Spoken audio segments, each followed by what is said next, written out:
मानने से और प्रैक्टिकल जीवन में धारण करने से।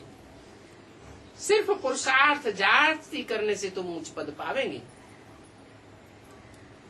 पुरुषार्थ को अधूरा बीच में नहीं छोड़ना है और पूरा पुरुषार्थ करना है।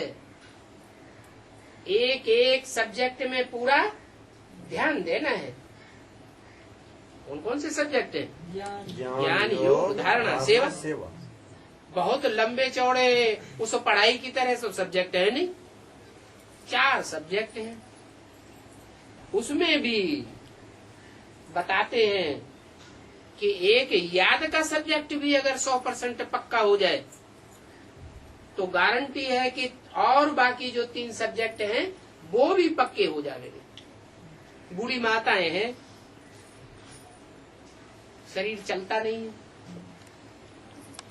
आंखों से दिखाई नहीं देता है, भाषा जानती नहीं है, सेवा नहीं कर सकती, लेकिन बाप को तो याद कर सकती है।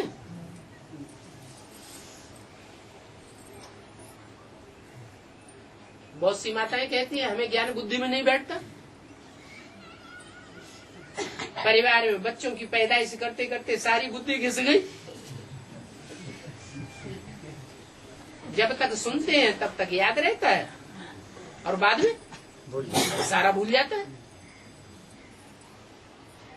तो ज्ञान की किच विस्तार में भी तुम्हें जाने की दरकार नहीं है। आदि में भी बिंदी और अंत में भी क्या बनना है?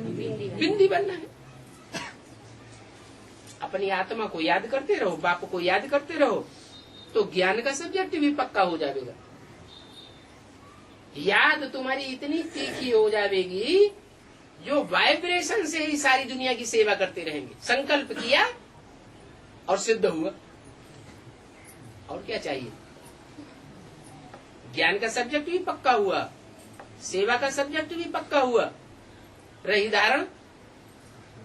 धारणा तो आत्मिक स्थिति में रहने वाले देवताओं में स्वतः ही होती है। देवताएं जन्म लेते हैं देवताओं के गर्भ से, तो उन्हें धारणा करनी पड़ती है क्या? नहीं, जन्मजात उनमें वो गुण होता है आत्मिक स्थिति के कारण। तो सिर्फ आत्मा समझना है, बाकी तीनों सब्जेक्ट स्वतः ही पक्के हो जाते हैं। आत्मा समझेंगे तो आत्मा से दूर बाप परमात्मा बाप है ही नहीं। जहां जहां तुम आत्मिक स्थिति में बैठे हैं बाप समझो तुम्हारे साथ ही है, दूर नहीं रह सकता। तो